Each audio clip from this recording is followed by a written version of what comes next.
This is episode 200, big 200. It's not really episode 200, but Well, we we'll take it. number these episodes in such a way that it's 200, but we've published, obviously, I believe more than 200 episodes, Yeah. including the max episodes. And I mean, let's put some perspective into 200. 200 means we've done this weekly since 4 years ago. So averaging 50 a year. So there's 52 weeks in a year.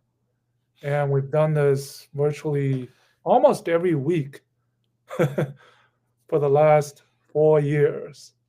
And Stop there. We've done it in Chicago or in China, anywhere else. We've done it in LA. Detroit. Yeah, Detroit. That's right. When you came back. Anywhere else in the world. I mean, we've been all over the place when we're doing this online, right? So you're in China, I'm in China, somewhere else, other parts of the world, in Germany maybe.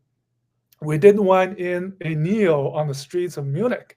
We were driving a Neo, remember? We recorded something on an Xphone G9 last year, right? These come up, but let's just a little bit more perspective. When we started in 2021 February, Clubhouse was a thing. The rest of the world was still sleeping on China EVs particularly. And part of the reason was, the China and the globe was in a pandemic, right? Tough times. EV sales in the year 2020 was 5% of the market. And in 2021, when we did this, it jumped to 13%. This is the official CAAM numbers. And 2021 is the year when things took off. It was the year of the emergence of Xiaomi EV. We're going to talk about Xiaomi. They weren't around. Zeekr wasn't around. Jidu wasn't around. And Jidu is no longer around. Right? So we've seen the life and death of the players in this most cutthroat competitive environment anywhere. BYD sold less than 500,000 vehicles in 2020. And that is the statistic that blows my mind the most. And this year, they're going to sell 5 million. So it's a 10x in just 5 years. We've seen the crumbling of the stronghold of the foreign automakers in China. And they're scrambling to be relevant. We've seen the rise of Tesla. We've seen the rise of the emerging players and death and everything in between the last 4 years. And the world has obviously woken up China EVs, and the influence they now have is undisputed, unprecedented. And Jim Farley, the CEO of Ford, has become the biggest ambassador for the Xiaomi SU7. Think about that, right? Just some of the perspective that, I mean, we can go on, but maybe you can reflect a little bit. So we started digitally. You and I, the moment we met formally was online on a panel discussion with Bill Russo, a friend of the show, a good friend of ours, for American Chamber of Commerce. I randomly reached out to you via WeChat. Hey man, let's host a Clubhouse show. After hosting 2 shows, we decided to record. We didn't meet Uh, until in person until over a year later. September And 2022. so everything is starting to really rush back in my mind because I was over in China during that time, Yeah. during the pandemic. And the things that stick out to me, Lay, is every day having to get checked for COVID, those COVID pods popping up all over Beijing, not really being able to travel inside China, let alone outside China, and consistently seeing more green plates on the Beijing streets over that 2.5 years between the times that I was in the U.S. So I was in the U.S. January of 2020, December 2019, January 2020, all the way through August of 2022, and that's when we left permanently. And um, to your point, Lay, started to see BYD vehicles, but now they're pretty ubiquitous. I'm going to give Tesla a lot of credit because Shanghai Giga started construction in the beginning of 2019, finished construction before the end of the year, late December of 2019, the first Model 3 rolled off the line. So this 2021 that you're talking about, the inflection point is really when the Model 3 started being produced or mass produced in Shanghai Giga. And so I think that shouldn't be lost on us that I think Tesla was a huge catalyst for Yes. this, not only bringing the level of competition up, but increasing the number of brands, because we always have to remember Xpeng and Neo in 2019, 2018, they were on the ropes. They weren't doing very well. Their vehicles, Neo's vehicles were fairly well received, but Xpeng's weren't that well received because I remember the promising thing was the P5, and then when it came out, it wasn't that great. It's 2021. And And yes, and going to Munich, going to the United States, we weren't very well known outside of China, and specifically foreigners, China watchers. But now I think you and I have become much more mainstream, and that's evidenced by my interview or my guest spot on Automotive News's podcast last week. So the Western folks are really starting to wake up. They're much more curious. The one thing that I will plant a stake in the ground right now is that now is the time of intelligent driving, and my fear is that the West is going to miss out on this, and also kind of be a year, 2 years behind. BYD has made intelligent driving something that'll be standard on most vehicles before 2030. Tesla, we can talk about this a little bit later, but you and I know the social media, Chinese social media blew up with videos of folks testing what we'll call FSD Lite. They're not technically calling it FSD in China. And let's call it half so self-driving instead of full self-driving. well, so that's the thing. But you tweeted just now, you said assisted. Yeah. So that is such a key description, and such a different description than what they do in the West. Yeah. So upon reflection, Lay, I couldn't have done this without you. I think you and Likewise. I are really unicorns. I think we're unicorns. I don't know anyone else who understands the market like we do. You understand the history. In addition to that, you understand the history of all these, not only brands, but the founders, the executives, and hopefully I bring a dimension with the tech stuff and my Detroit roots. But and it's been a great ride. It's just never boring. Yeah. And I don't ever feel like, oh man, I got to do this show again. I never feel that way. So It's clockwork. It's every Friday at 9 a.m. it's we get excited because every week up until that point, there's always blockbusters news happening. There's always people making type of comments that are interesting, and we keep a close eye on everything. It's almost a 24-hour thing because things are happening constantly, and we've kind of expanded. We talk about this China and global EV AV mobility because it's not only China. They're stepping out into the global arena.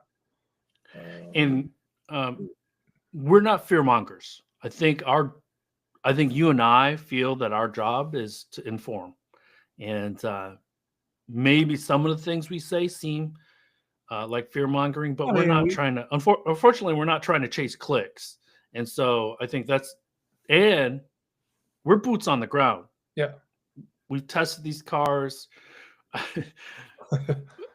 So we were testing it. We were I won't say testing because we're not car reviewers.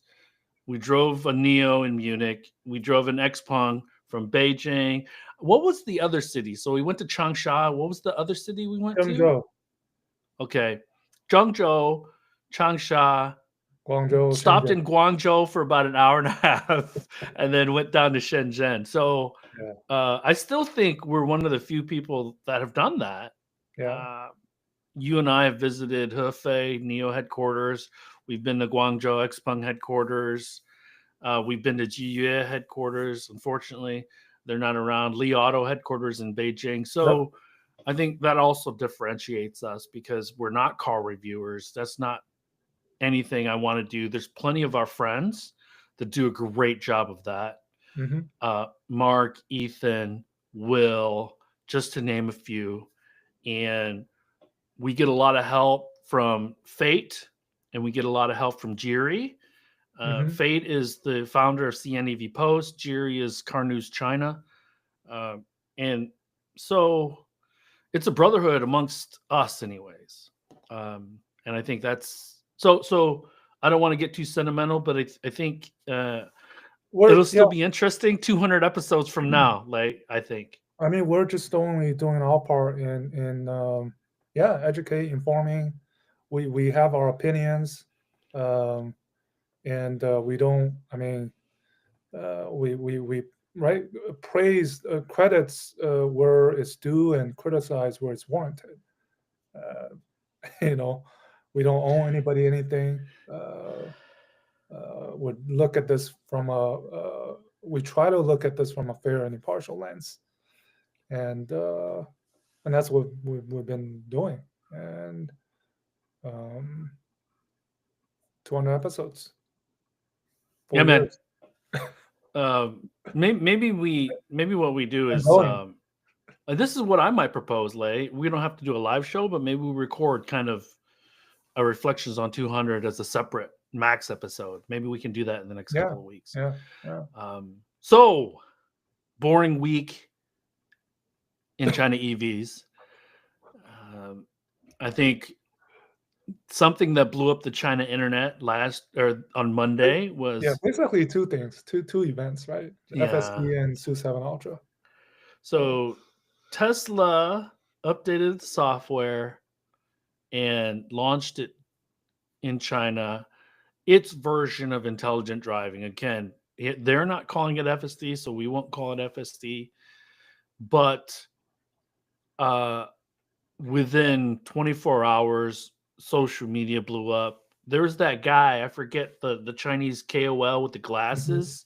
I forget his name. I saw him at CES. I don't know if I told you that, but he was at CES, and all the Chinese, the folks that were either from China that came to CES or Chinese, ethnically Chinese, they all knew who he was. And he was like a celebrity getting pictures taken with him. Yeah. And I was like, who's this guy? I was at the Zeekr booth, and they were like, oh, it's this KOL.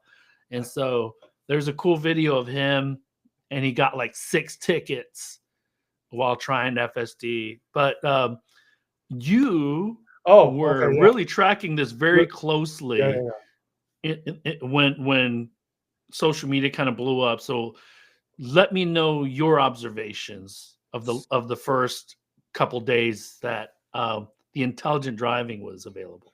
So first of all, we have to set the record straight about FSD in the US versus the so-called FSD in China. Chinese lesson. In China, it's officially called FSD 智能辅助驾驶, which means FSD intelligent or smart assisted driving, whereas in the US, it's called FSD supervised or 有监督 FSD. They are termed differently, but they perform very differently as well. One, due to the different complex road conditions, and two, due to the capabilities as far as the ability to go from point to point, which right now is what everybody is trying to achieve, at least from the leading players. But my observation was, first of all, there's not that many vehicles, Teslas in China that have the ability to do this, because first you have to have hardware 4.0. Second, you have to have purchased the 64,000 renminbi or $8,800 FSD, so-called FSD. Let me stop you there. A current Model Y costs $37,000, and to purchase the 64,000 RMB FSD is actually a fairly significant investment. Yeah, so that's the thing. That's the caveat. So initially, there were a mad scramble from the media and the KOLs, first of all, to find vehicles that have downloaded this update and have this feature. And then this mad scramble to put on live streams. And at the end, it became a race to see who got the most tickets, who got the most traffic violations. Hence, the guy you mentioned, his name is Chen Zheng. Chen Zheng, right. Yeah, he's known in China because he ran the second ring road in 13 minutes. So that's why he has a nickname called 二环十三郎, which means the guy who ran the second ring road for 13 minutes. And he was and what you're referring to, Lei, is in Beijing, in a lot of Chinese cities, there are ring roads allow you to get in and out of the city and then get back on the highway. Yeah. So CBD, like where the business center in Beijing is East Third Ring. So I lived right off of East Third Ring. You lived right off of East Third Ring. So. Yep. Yeah. So he is probably the Joe Rogan of China in the EV or the car space. Let's put it that way. He's probably the biggest, if not. Yeah, he's definitely the biggest. Yeah. And he was showing this video of him holding 7 or 8 tickets where you get points deducted and your license get suspended if you get 12 points deducted. Because he was testing out this FSD that was going through, the bike lanes or the shoulders. The bus lanes. Yeah, which is exactly the reason why we're calling it a half-baked or light, because the way the iteration that is currently available has issues understanding these certain local traffic rules. And many of these videos show that. At the same time, we do want to still give credit for Tesla to putting this out, because unlike others, they're restricted in their data training transfers from the China or from the US into China, from China outside the US. So they're Elon tweeted, right? They're learning some videos on the internet. And for them to push this out and actually doing pretty well in quite a number of certain road conditions, very aggressive, it's impressive. But again, the caveat is I saw many of the live stream, the people that say they're definitely not at the first tier of players in terms of capabilities, but it's they're catching up, and I think people are impressed with it, given their restrictions and limitations that they have in China. So that's kind of the my take on it. For those that are wondering about this video, if you're a subscriber to the newsletter, I posted that video. It's about a minute long. Yeah, From this Zheng, what's Chen his name Zheng. again? Chen Zheng. Yeah, So check it out there.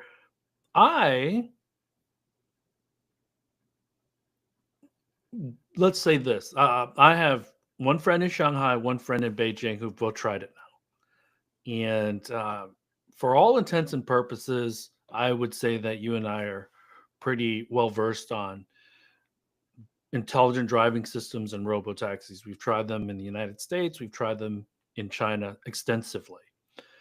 So we could nitpick, but what's important, and my friend in Beijing said this, is like, you know what? I was kind of pointing out a lot of these things, and there's difference between not understanding the traffic laws and driving unsafely. And it's not going to know the local traffic laws and the habits of the Chinese roads just because it's US data that's training this, right? And I think they're trying to learn the Chinese traffic laws and habits through these videos that they're watching and changing the rules. And so he just said that my Beijing friend said that 99% of the people wouldn't know what the difference and what was wrong was, and they would rank it pretty highly. Okay. And so, first of all, it's impressive. Both of my friends said, hey man, it worked really, really well. Specific examples that they gave me, and you'll be very familiar with this, is there's also videos out there, and I posted alongside the guy who got all the tickets a picture of someone driving through the hutongs in Beijing. So a hutong is these little small avenues where back in the day people would live. It's basically it's 4 homes that share a courtyard. And I wouldn't call them streets, I would call them alleys.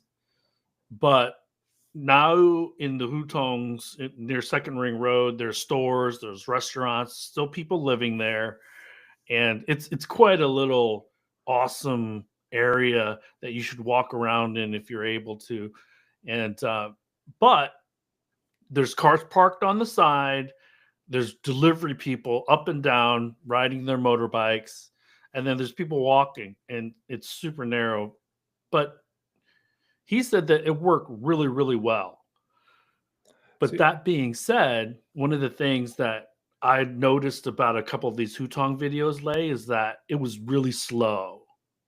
And you and I know, having driven through hutongs, if you're super slow, it doesn't matter how tight it is. If you're super slow, somebody's going to lay on that horn and just start beeping at you because they want you to move, because you get backed up in a hutong really quickly. And you can't back out because it's effectively 1.5 lanes. So no, I was going to say that it wasn't only a mass scramble to get these vehicles to live stream and test them out, but it was also a mass scramble to stress the system, which I don't know, if I'm being a Tesla fan, they perform good, but it might have not been that fair, because I think people are just trying to see what, in all type of the most difficult scenarios, what can this do? Right? They're just trying. Maybe they have a point to see how will this mess up, or how where I think that's what they're trying to show show and okay, you couldn't do this, you couldn't do that. So I'm not But sure they're if but that they're also there's like stressing, but Tesla's also stressing that you need to pay attention. They're not doing they that put out a in video yeah. just now, right? Someone has tweeted that video, kind of what you need to pay attention to, and there's this fine print at the end that said, that this is not self-driving, or this is, you have to pay attention, and which is the same as the level 2 plus NOA in China available at other brands. It's also basically level 2. Oh, there are very significant disclaimers Uh, for each of the level yeah. 2++ systems. And friend of the show, let me answer this really quickly. Friend of the show, Alicia, just commented, "Is it better than BYDs?" So I haven't used BYDs, and I obviously I haven't used FSD in China. But go ahead, you say first. Well, BYD has 3 systems, right? The 100, 300, 600, the God's Eye. So which one are you comparing with? I think we compare the current capabilities of the so-called FSD in China versus the BYD's 100. I'd probably say Tesla would be better because it's capable in more driving scenarios, whereas the 100 is more of the highway and It's limited. elevated highway NOA and parking lot AVPs. But the urban ones, you probably have to compare it to either the 300 or the 600. So I say Tesla would probably be better in that sense. Yeah. So my friend who's tried number of them in China now, he still he actually believes Xpeng's is number one, and he thinks Huawei's is pretty significant, but it's not as good as Xpeng's, and he ranks Tesla's intelligent driving among the lower Second tier tier. or third tier, Yeah. probably. Yeah. That's So, I'd agree. but we knew that it was not going to come out at number one because, first of all, there are a number of competitors that are already really, really good. Number two, they don't have the right system in place yet to optimize for the China roads. So, but it was important that Tesla have something out there. Okay. It Now, it was go ahead. important that they now have finally qualified. That's the importance. Yes, because without this system, Juniper might not have had the sales they're hoping to have, because I think deliveries are starting this week for Juniper. Yeah. Go ahead. No, I think if you think about the Tesla branding, the type of premium brand positioning that they enjoy in China, if you think about the 5-year zero interest financing, they're the OG on that. They have these tactical moves that have at least made them stay afloat. If you look at the weekly numbers, if you look at the monthly numbers, they're still up there, despite all the competition, right? Despite all the everybody's gunning for a Model Y killer or a Tesla killer. But You now, you can set your watch to yeah, the consistency in their sales. yeah, and now I think this qualification of this so-called FSD in China is another one of those tactical moves that at least uh, is an important factor in helping them to stay afloat, to stay where they are. Lack of new products, right? Because and we've mentioned this before, but a $25,000 Model 2 is not going to be a home run hit that I think a lot of Western analysts believe it to be. At least not in China for certain. Full stop. BYD has some really, really great vehicles at less than $25,000. And now with a simple version of God's Eye, it closes the door on reasons for a Chinese consumer not to purchase a sub $250 or $25,000 BYD. So congratulations to Tesla for getting it out. Congratulations, because there's a ton of hype around it. Yeah. And to your point, they are now in the mix of all of the other Chinese EV makers. He Xiaopeng congratulated them, welcomed them to come to China. And then he reminded us that the P7 Plus has intelligent driving standard. Yeah, and this is the last point that I'll stress and make is, and I wrote this on my Medium platform article. The question I raised is, what does Tesla do or sacrifice to make this available or standardized to more people? That's the big question mark, because there's only a few thousand vehicles, Teslas, with hardware 4.0 in China, out of, I don't know, 1 million or 2 Teslas in China. The rest have hardware 3.0. So what does Tesla do? The 64,000 is very prohibitive in making this more democratized. That's what He Xiaopeng was talking about. So something to see, 2 things, what Tesla does in the coming months, and how this system improves with time. And I'm expecting it to improve quite rapidly as they start to stress the system. Well, a couple of things. I'll add to your point. Yeah. Most people aren't going to buy it for $8,000.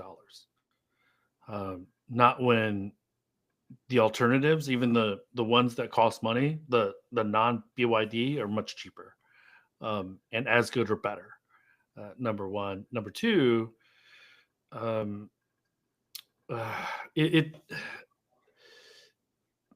the cycle of excitement in China goes away really quickly. Okay, so and let's assume that a lot of the people that have posted videos on China Social, they were likely loaned a car by Tesla in order to post videos. Yeah, or a friend or somebody who has it, Right. And just like in the West, there are Tesla stands in China and there are Tesla Fudsters. And so I think you take all that stuff with a grain of salt. And at the end of the day, if there's an accident, how does Tesla react? How severe was it? Or how serious was it? Because there's going to be this going on when there's an accident. And at the end of the day, is the attach rate going to be high and significant? At least, because I don't really know what the attach rates on some of the other intelligent driving that are charging, but at $8,000, it's really cost prohibitive for most Tesla buyers. Because again, a Model Y, I don't know what the Juniper starts at. I think it's 40,000 RMB more than the older Model Y, but it's less than $40,000. The Model Y is less than $40,000 in China right now. So to spend an additional 8,000 is that's 20% is really, really kind of changes the calculus on everything. But yeah, something to think about for Tesla. Yeah. On to the SU7 Ultra, because I wonder how long Xiaomi was holding on to launching that vehicle, because as FSD launches, they throw out. So they didn't want Tesla to have the spotlight.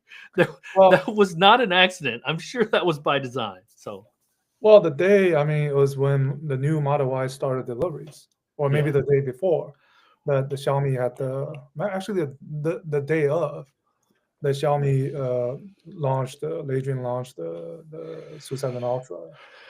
And I was You want to actually, throw some specs out? You want to throw some specifications out? I mean, this thing is a monster.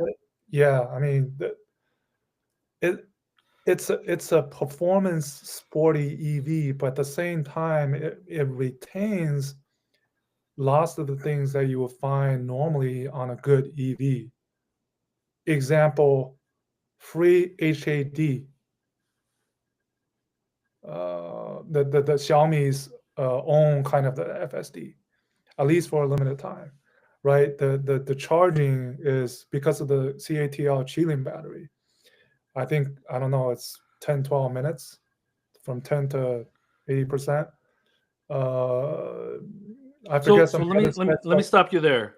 The SU7, I think, is a 30-ish thousand or 32, $34,000 it's car. between 200,000 to 300,000 RMB, depending on the version.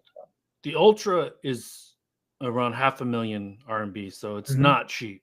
It's about $73,000. And that was after a 300,000, near 300,000 price cut.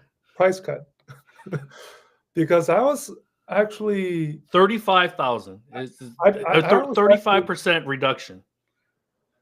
I actually wished that the Xiaomi stayed on that price point, the 814,900, and I think it would still have attracted many buyers. But obviously, with that price drop, I mean, the orders, as they've shown, right? I think it's been 24 hours now. I'd imagine they're probably getting somewhere around 15,000 to 20,000 orders now. You know, for this 500,000 RMB performance EV, which is still much cheaper than a comparable, let's say, a Porsche, Taycan. Taycan, or some of the other performance BMW M's or Mercedes AMGs, or even the Model S Plaid that they compare to, right? So there's a lot of Porsche needs a hug. There's a lot of dunking on Porsche, Tesla, BBA, and as a matter of fact, this is important that what Leijun shared is when he got a lot of feedback on that 800,000 price point, and they had a discussion and kind of a research where a lot of the BBA owners, the E-Class, A6L, the BMW 5 Series, which are priced at the 500,000 RMB point, these owners were actually interested in buying the Ultra. So Leijun said at the press conference that at the end they decided to drop the price point to that, exactly meeting what those kind of owners wanted. So obviously, and then they put out another Nürburgring Nordschleife edition, priced at the 814, the original 814,900 price point. But yeah, I mean, and also an interesting point. He spent a minute to praise Porsche in a way, in his backhanded way. Backhanded, yeah, it's a backstab almost, in a good way. That he's like, Porsche still the benchmark. We'll see you on the next racetrack. I mean, to translate that, it almost, to me, is saying Porsche is done. Yeah, keep up. We're innovating like this. You need to keep up or get out of the way. And the slide he put up was, yesterday was yesterday, the future is now. Basically, there was a slide of, yeah. I mean, that was. And with regards to Porsche, the Macan and the Cayenne are still helping them stay afloat a bit in the China market. And then the U7 is going to come out. And Porsche, who we know is still believing that 25 is still going to be a struggle for them, that U7 might close the door on the popularity of the Macan and the Cayenne for all intents and purposes. If it because first of all, China is like the United States; it's a crossover and SUV country. So they have this sedan, and we already know it sold 135,000 units from April 24 to December, and so I'm expecting the U7, as long as there's no quality issues or anything like that. I'm expecting that to exceed SU7 Yeah. sales. Yeah, and speaking of, Legion put out a slide showing they had locked in orders of almost 250,000 units in 9 months for the SU7, and they delivered 135,000 units, which means there's still nearly half of those 250,000 units to be delivered, those locked in orders. And they have to, his plan was to sell 10,000 of these Ultras, and that target has been met. The only question is the production bottleneck. Right? And then the U7 that's coming out later this year. What's important to remember here, Lay, is that Porsche on a good year will sell just over 300,000 units, 330. This year they're looking at 250. Okay, they've said that. And so we look at the SU7, April to December, they sold 135,000 units. The U7, which currently is pointing to being more popular than the SU7, it could really move Macan and Cayenne to. Think about if China is an SUV market, and if the SU7 as a sedan does that well, then you can only expect U7 to do even better, right? And think about this, Lay. Yeah. We are comparing Porsche vehicles to a $35,000 Chinese EV. So this goes back to premium is not a money thing or a price thing in China. Well, the other thing is, which is, I'm not sure if it's, I'm so proud of it, is if you look at the font of the Ultra, if you look at the font that Xiaomi puts out, it's exactly the same font that Porsche uses. It's massaged a little bit. Massaged a little bit. I mean, we're not going to go to the design of the SU7 looking like it's Taycan, right? That's or the U7 looking like it's a Ferrari. Yeah. So, right, these we can debate about, but yeah, that's why I said it's salt on the wound in many respects. Oh, for sure. And I think Porsche this year, I think their priority is right-sizing the dealer network instead of. I don't know how much sales they'll maintain in China this year. Like I expect, it's going to be below 50,000, most likely. But they probably are not worried so much about sales, rather than making it profitable. And same with Mercedes, right? Mercedes just announced, officially confirmed that they're cutting workforce in China, but they're giving generous compensation, buyouts, N+9, N+11, which is, you don't see that in other companies.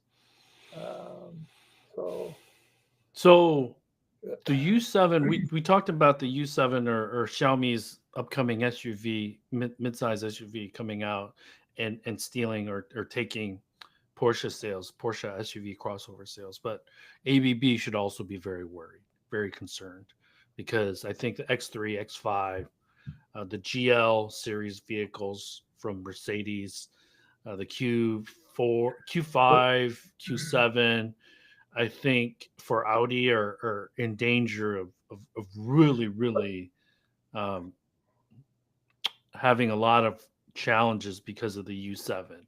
And we bring that up, but it's the totality of all Yeah. these other Chinese EV companies that have terrific, like the G6 just got updated. The i8, which is the BEV for Li Yep. Auto. So when we say U7, that's because we're comparing Porsche directly to Xiaomi, but there's a lot of other great crossover SUVs that we haven't even talked about in this episode. I'm looking forward to seeing what the new G6 looks like, and not to mention the Zeekr 7X, right? So that thing looks great, and again, it's about the size of a Model Y and about the size of a Macan. So lots of quality choices for the Chinese consumer at around 400,000 RMB price point. Yeah, and then Lei Jun also put up a slide which basically said redefining luxury, what luxury vehicle is, and that's, he put up the slide said performance like Tesla, performance like Porsche, tech like Tesla, luxury like BBA, and then he says redefining what a luxury vehicle is. There it is, man. There it is. Then again, if you look at the weekly sales numbers, BBA remain at the top, like forever, on the weekly sales rankings. How long do that continue among the luxury brands, right? I think Tesla is like putting, if they're putting the luxury brand, they're like number 4, and Li Auto is sometimes 4 or 5.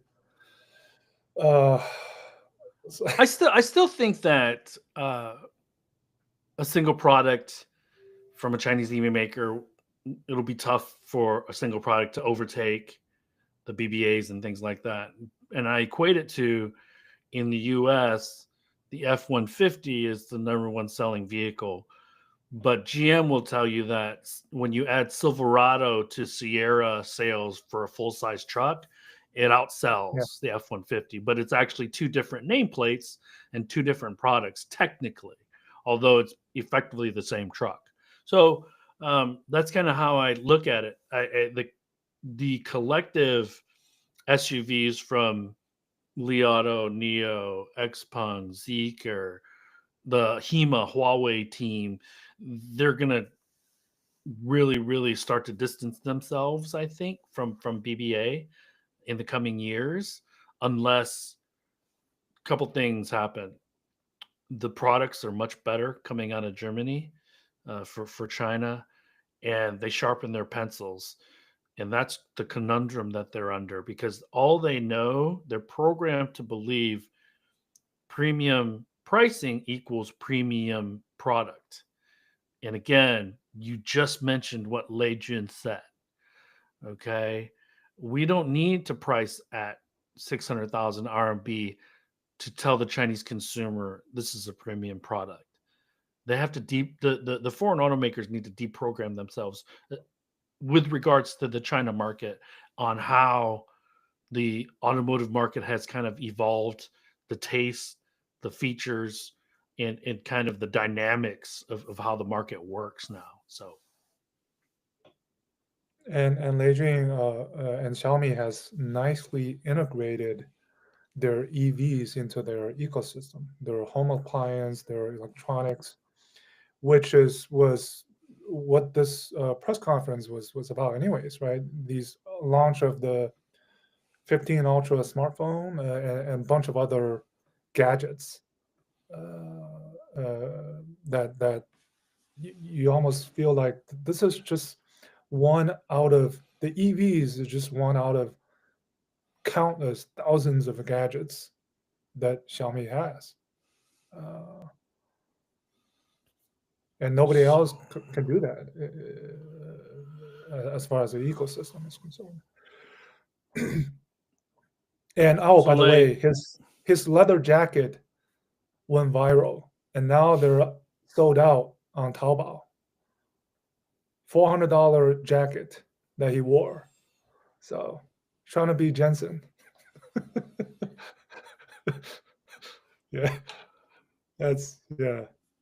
So, Uh, anything else you want to talk about, no, the or other thing you mentioned about the G6, the updated G6, I think they didn't call it a refresh or facelift. They called it a semi-generational change because it came with new hardware. Hmm.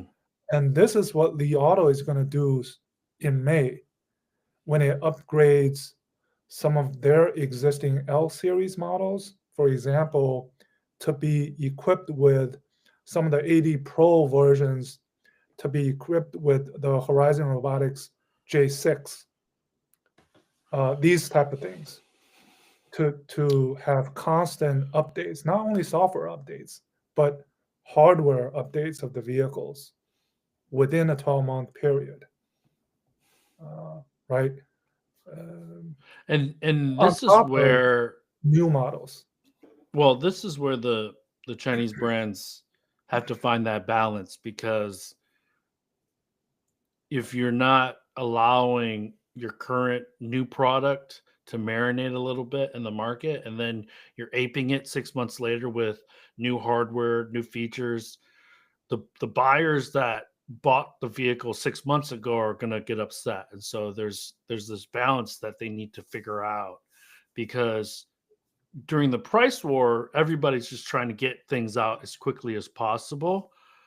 Um, and it's a vicious cycle. But I think after the price war is over, let's say after 2025, I think refreshes will still be uh, in real time, but the major hardware changes will likely be a bit more measured. So, in really quickly, Lay, before we get into the one or two questions that have been posted, maybe we can just quickly summarize what FSD Lite is up against. So, Neo has NOP, P, uh, Xpeng has XNGP, NGP, Li Auto has NOA, they're NOA. NOA. So N stands for navigation, and XNGP stands for navigation pilot, something Xpeng Yeah, navigation pilot. And Huawei has it's, Harmony. well, they have this ASD, I believe. We have these Yeah, acronyms are all over the place. Even we can't yeah. name them Well, yeah, correctly. exactly. And so, and then obviously BYD now has God's Eye, How's that? Yeah. and that's just off the top of our heads. Great Wall is using how more. Um, Deep route. Deep Route with Great Wall as well.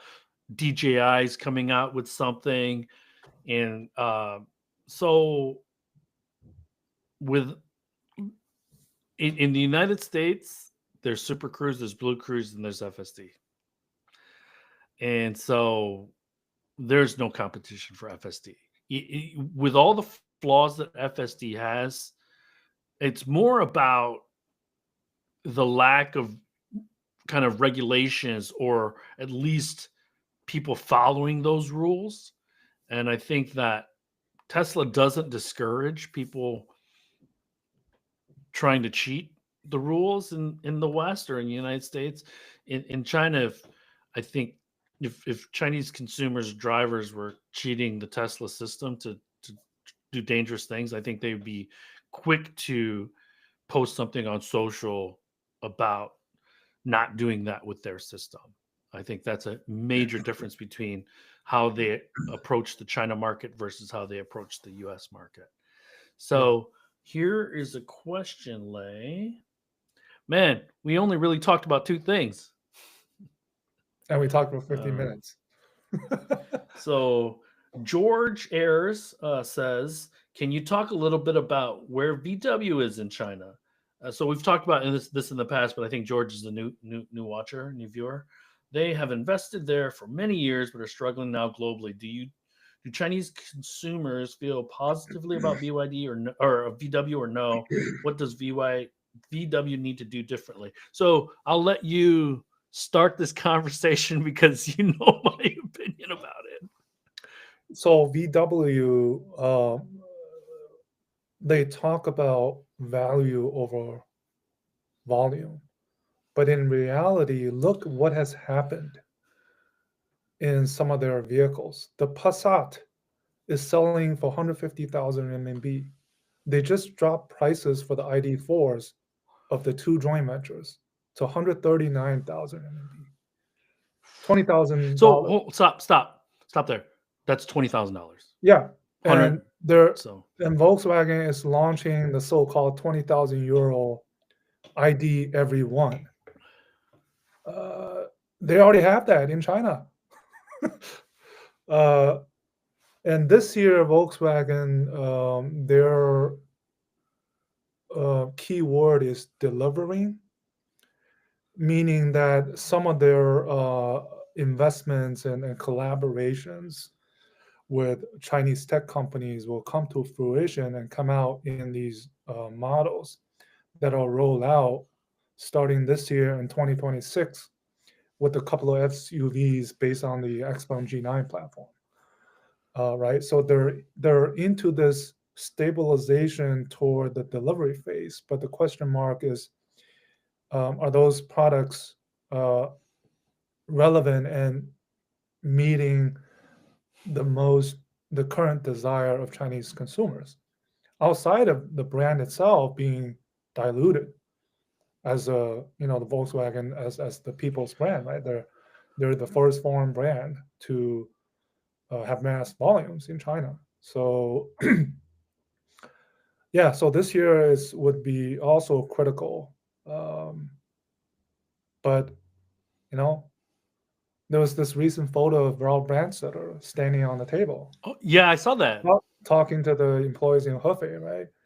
And which a lot of people say it's almost like a motivational speech. Yeah. So and you don't really get that from German executives. So. Yeah, so I think Volkswagen is. I've said this before. They're the hardest trying of the foreign brands in China. They've doubled down.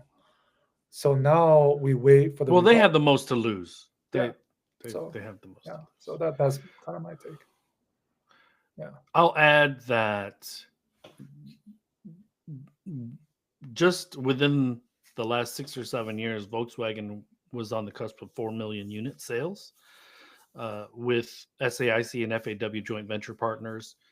And Audi is struggling, Porsche is struggling, Volkswagen brand is struggling. So all of the above. Skoda is effectively non-existent in the China market. They're done. Yeah.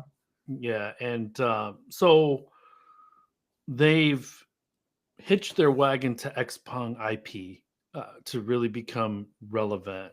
And I haven't heard anything significant out of CARIAD in China for some time. So I'm assuming that the operations are still there. I don't know how much XPeng is doing for them versus internal. They're working on the CEA architecture, right? Right. Which will power all of their Volkswagen branded EVs in the coming few years. So, and on top of this, SAIC has launched its own EV brands. IM Motors, something in motion. I forget. SAIC is launching this new with Huawei. Shangjie, yeah. And it's supposed to be mass market. And then the other one I saw was Dongfeng, the DPCA with the Stellantis joint venture. They're launching the Hedmos. It's called Shijie. So there's two more of these. I don't even know if that's related to Huawei, but these Jia brands coming out. So yeah. And to answer George's last question, what does VW need to do differently? What advice would you give Brandstatter and Bluma? I think they've done everything that they can, because I said they're the hardest trying. They're the most. They have the most to lose. They're kind of the most provocative when it comes to setting up these relationships and tech collaborations. And now we wait to see the execution.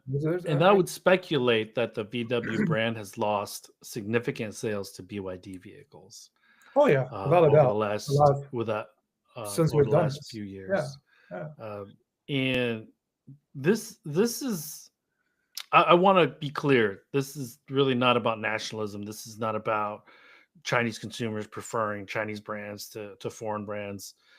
Tesla is kind of I point to Tesla as Chinese consumers still really appreciate foreign brands. It's the fact that VW Group kind of lost the story, and to me, it's a culture and management thing. I don't know if Blumo is the right one to succeed uh, Dees.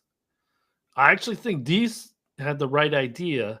He just didn't communicate it very well. Seemed very abrasive with regards to how he's approaching.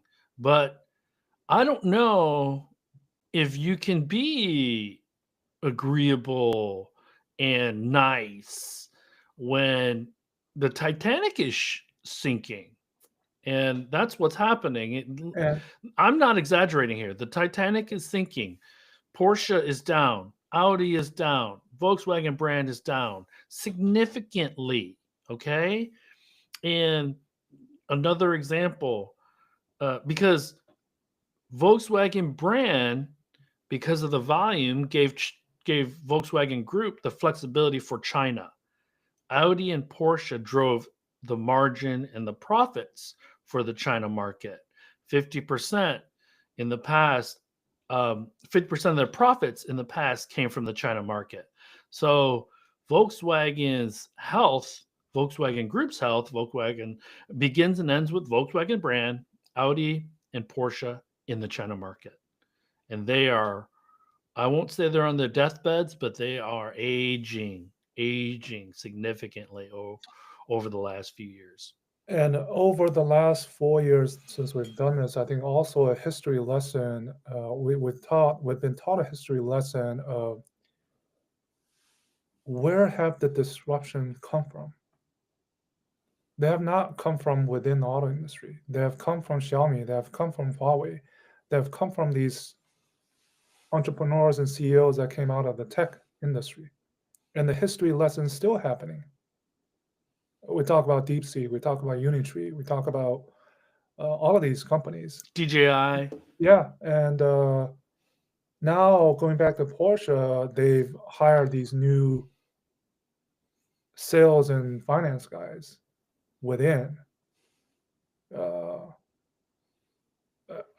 I'm not even sure why the other two were kind of fired in the first place. Because Bluma didn't want to blame himself. Yeah, so and increasingly, I think we see who dictates the Chinese market. It's first of all, it's not the state-owned companies anymore. It's not the joint ventures anymore. It's these emerging players, right? Of what happens, what you do, and who follows. That's what we have seen in the last 4 years, which we couldn't have when we started this. And that's what has happened. So really quickly, Conrad, friend of the show, Conrad Layson, what will the free versions of Level 2 ADAS do to sales of new energy vehicles exported to the EU? What are your thoughts, Lay? Well, first of all, free in China, but when they're exported into Europe, there has to be tweaked based on local rules and regulations. So not exactly the same feature probably will have on the vehicle in China than in Europe. Because I think regulatory wise, it's we can say it's different, or we can say it's behind, and the consumer tendency, the desire for these higher levels of assisted driving is different. So it remains to be seen on what kind of features these exported vehicles will have. It's definitely not going to be as advanced as in China. That I'm certain. Conrad, I think that BYD putting it on their other vehicles and likely to sell a boatload of PHEVs into Europe this year. I think they're working behind the scenes, or will be working behind the scenes with the EU to really try to create policies that allow for use of these features in the EU sooner than later. Yeah, so one example I can give right now is last September when I went to Munich again. I drove the G9, the local G9 for a day. And one feature they have on the highway is when you try to change lanes, you click on the stalk slightly. So you push it down slightly and it'll do it automatically, rather than in China where it does it automatically without pushing the stalk. That's the local requirement. That's different. So, this is And one example.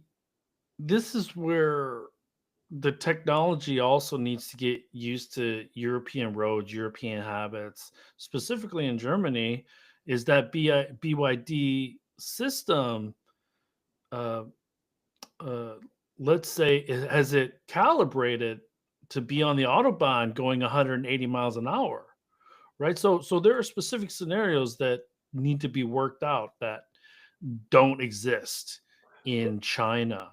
And so But He Xiaopeng, in that post on LinkedIn or on X, he said their ultimate goal is to make what's available in China globally through their ecosystem, the OTA, that things can be updated to have more advanced features, not only in China, but there are vehicles on the roads in the rest of the world. That's what he said, right? rest of the world ex the United States for the time being. Oh, yeah. And so let's see here. Conrad says CARIAD in China is overseeing Thundersoft's development of the software stack. That's the tail wagging the dog. Because I don't know if CARIAD has the capability to manage any major software development projects. I still don't have a ton of CARIAD, they have confidence two in things going on in China, right? CARIAD has a joint venture with Horizon on the ADAS part of it, which is SuperDrive. They've shown this in some of their VW vehicles. And the other part is the infotainment with Thundersoft. So there's these kind of two tracks. That's why I said the execution and what type of things come out of those remains to be seen. And this is a conversation for another time, but Yeah. Horizon needs to step up. And I'm sure the Chinese government and some Chinese EV makers want to have their silicon replace NVIDIA's and Qualcomm's if possible. So is that going to happen in the next few years? Probably not, but it needs to happen quickly so that there's some independence and breathing room between US IP and Chinese needs. So, hey, this was a good show, man. Congratulations on 200 episodes, Lei.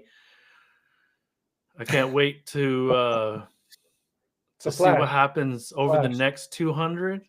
And yeah, hey, everyone, from day one to now, for anyone who's listened, viewed, spent some time with us, and listened to my voice in order to fall asleep, thank you for listening. And I'd love for you all to be more interactive. So feel free next week when we join to have questions already in your mind, because I think that's a big part of what we want to try to increase is engagement with our listeners. So anyways, thanks for joining us as always. Good morning, good afternoon, good evening. Likewise, we'll see you next week.